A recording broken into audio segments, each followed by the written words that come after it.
High, welcome to my mini blog. Already late হয়ে গেছে, but তাও সবাইকে ঈদ মুবারক। কিছুদিন আগেই আমরা প্ল্যান করে 3জন বেরিয়েছিলাম ক্রু দেখার জন্য। সিনেমাটা বেশ ভালো লেগেছে, তবে তারপরেও আমাদের প্ল্যান ছিল হ্যাঁ ঈদের মরশুম তো জাকারিয়া স্ট্রিট তো যেতেই হবে।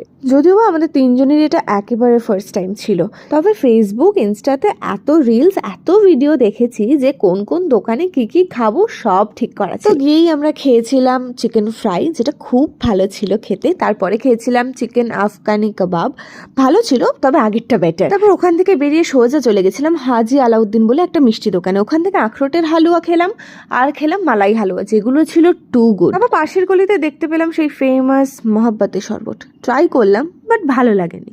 তারপর খেলাম মাটন হালিম, যেটা মোটামুটি ছিল। তারপরেও আমরা খেতে গেছিলাম দিল্লি 6 দোকানে, কিন্তু দোকানও ভিড় ছিল আর সত্যি কথা বলতে আমাদের পেটে একটুও জায়গা ছিল না, তাই জন্য সোজা বাড়ি। টাটা।